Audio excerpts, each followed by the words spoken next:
నమస్తే, welcome to UA TV.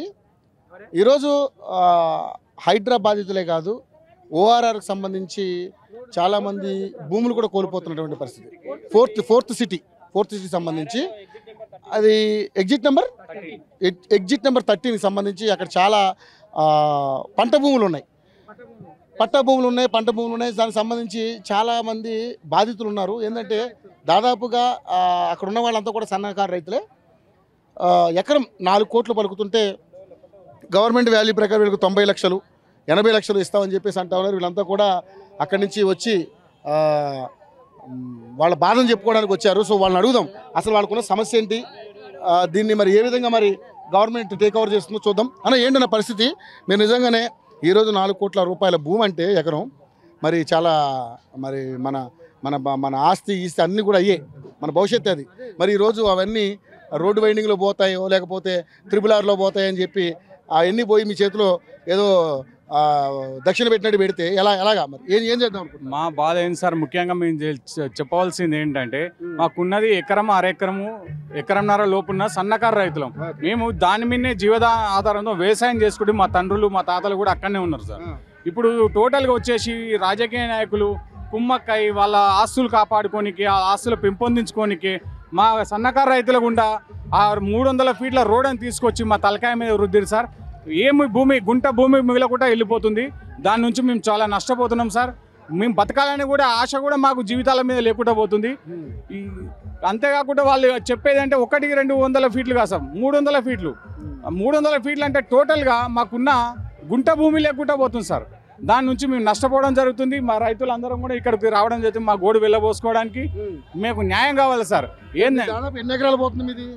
మాకున్నది ఎకరన్నర sir. ఉన్న total అందరిది కలిపి ఒక 30-40 ఎకరాలు పోతుంది సార్.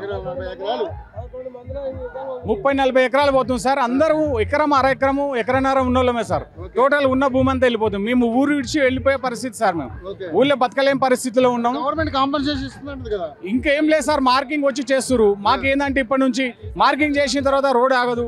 మాకు ఎలాంటి నష్టం, రైతులను పిలిచి అనేది మాట్లాడడం కూడా ఇంకా జరగలేదు సార్. ఎవరు చేసుకుంటూ వెళ్ళిపోతున్నారు సార్. సర్వే చేసుకుంటూ దాన్ని మార్కింగ్ చేసుకుంటూ వెళ్ళిపోతున్నారు సార్. 300 ఫీట్ల రోడ్ అది.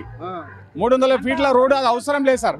దానికి ఇంకోటి ఏంటంటే శ్రీశైలం హైవేకు ఈ రోడ్డుకు మధ్యలో డిస్టెన్స్ 4 కిలోమీటర్లు సార్. 4 కిలోమీటర్లు. ఆ 4 కిలోమీటర్ల డిస్టెన్స్ తో ఇంకో రోడ్ అవసరం లేదు సార్. అదే శ్రీశైలం రోడ్డు గుండా ముచ్చల్ల ఫార్మాసిటీకి కానీ స్కిల్ యూనివర్సిటీకి కానీ అక్కడ నుంచి వెళ్లే పరిస్థితులు ఉన్నాయి. పెద్ద రోడ్ అది ఇప్పటికి.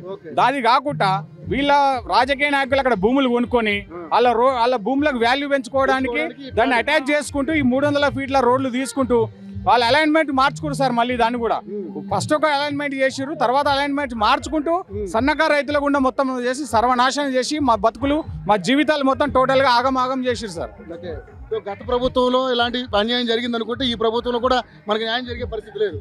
గత ప్రభుత్వంలో మాకు రోడ్లు ఇలాంటివి ఏమి ఇబ్బందులు లేకుండే సార్. ఫస్ట్ టైం మాకు ఉన్న భూమి కొద్ది భూముల నుంచి ఈ రోడ్లు తీయడం వల్ల మాకు ఆగమైపోతున్నాం సార్. మాకు కావాల్సింది ఏంటంటే అలైన్మెంట్ మార్చాలి. మా భూములకి నుంచి రోడ్లు అవసరం లేదు సార్. మాకు మీ భూములకి వెళ్ళి రోడ్లు మార్చే అవకాశం ఉందా? ఉంది అంటే అక్కడ ఫారెస్ట్ నియర్ బై ఫారెస్ట్ ఉంది సార్. అలైన్మెంట్ మార్చుకుంటే పట్టా భూములు అనేవి తక్కువ పోతాయి. మా ఏరియా వరకు 5 నుంచి 10 ఎకరాలు పోయే అవకాశం ఉంటే అవి కూడా టోటల్ ఫారెస్ట్ ఉంది. అది అసైన్మెంట్ ల్యాండ్స్ ఉన్నాయి పక్క నుంచి. అట్నుండి తీసుకపోయే వెసులుబాటు ఉంది. అట్నుండి తీసుకపోతే ఇవి బడా రాజకీయ నాయకులు రీసెంట్ గా అక్కడ భూములు కొనేసారు సార్. వాళ్ళ భూముల నుంచి పోతాదనే ఉద్దేశంతో మా పట్టాదారుల నుంచి ఇక్కడ నుంచి అలైన్మెంట్ మార్చి మమ్మల్ని నాశనం చేస్తారు సార్. మరి ఏంటి మరి పరిస్థితి ఏంటి? మరి వాళ్ళు 90 లక్షలు 80 లక్షలు ఇస్తామంటున్నారు, సరిపోతుంది మరి మీకు? మాకు ఉరి ఒకటే పరిష్కారం సార్.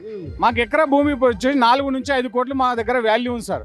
దానికి 20 లక్షలు 30 లక్షలు ఇస్తే మేము ఏం చేసుకోవాలి సార్? మేము పోయి అవతలకు పోయి ఒక 10 గుంటల భూమి తీసుకోలేం సార్.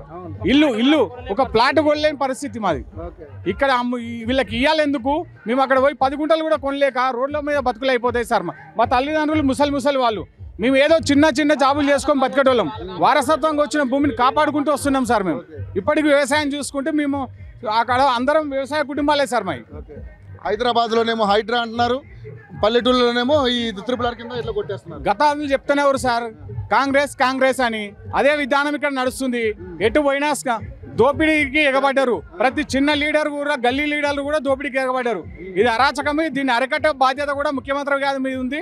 ముఖ్యమంత్రికి తెలియకపోవచ్చు, కానీ వాళ్ళ కింది స్థాయి ఉద్యోగులను హెచ్చరించే బాధ్యత కూడా ఆయన. ముఖ్యమంత్రికి తెలియకుండా జరుగుతున్నాయంటారా? తెలిసి ఉండొచ్చు, కానీ లోపల జర సమస్యలు మా సమస్య అతనికి చేరాలంటే మీలాంటి మీడియా వాళ్ళ త్రోగానే వాళ్ళకు చేరుతుంది సార్. మేము డైరెక్ట్ పోలేము, మమ్మల్ని అలో వేయరు, మేము కలవలేము. మీడియా ద్వారానే ప్రతినిధులకు చేరాలి, ముఖ్యమంత్రి గారు కూడా చేరాలి, మాకు న్యాయం జరగాలని మేము కోరుకుంటున్నాం. ఒకవేళ మీకు నష్టపరిహారం జరగాలి అంటే ఎంత కావాలి, మీరు ఎంత డిమాండ్ చేస్తున్నారు? 5 కోట్లు ఇస్తే గానీ మాకు నష్టపరిహారం సరిపోతుంది సార్. మాకు వాల్యూ అంతా ఉంది, వాల్యూ ఉంది కాబట్టి మేము అడుగుతాం. లేదంటే మాకు ఆ రోడ్లు అవసరం లేదు, అలైన్మెంట్ మీ ఇష్టం ఉన్న రోడ్డు మార్చుకోండి, మాకు సంబంధం లేదు. మేము ఉన్నది ఎకరా 6 ఎకరాల పొలం, దాంట్లో కూడా ఎకరా 6 ఎకరాల పొలంలో 2-3 అన్నదమ్ములలో ఉన్నాం. మళ్ళా ఏం పండిస్తున్నారు మీరు? మేము ఇప్పుడు మొక్కజొన్నలు వేసినాము, కందులు వేసినాము, పత్తిలు వేసుకున్నాము, కొద్దిగా వరి వేసుకున్నాము. తల ఒక్కొక్క పంట ఒక్కొక్కరు వేసిరు సార్. ఇప్పటికి అక్కడ ఇప్పుడు పంటలతోనే ఉన్నది వ్యవసాయ భూమి అక్కడ. ఒకవేళ మరి గవర్నమెంట్తో వ్యవహారం కాబట్టి మరి ఏమైనా కడిగిరం లేకుండా తీసేసారు, నేను మీ పరిస్థితి ఏంటి? ఇక ఉరి మరణం అనేది ఒకటే మాకు పరిష్కారం సార్.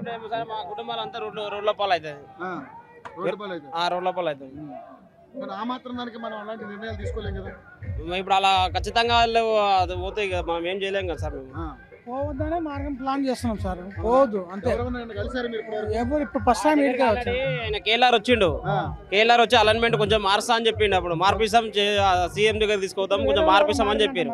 మళ్ళీ ఇప్పుడు ఆయన దాని మీద లేదని చెప్పేసి ఆయన చేంజ్ చేసిన అని అంటారు. మళ్ళీ ఇప్పుడు ఎవరు తెలియదు. సో మొత్తానికైతే మీకు న్యాయం జరగాలని కోరుకుంటున్నారు. అవును సార్.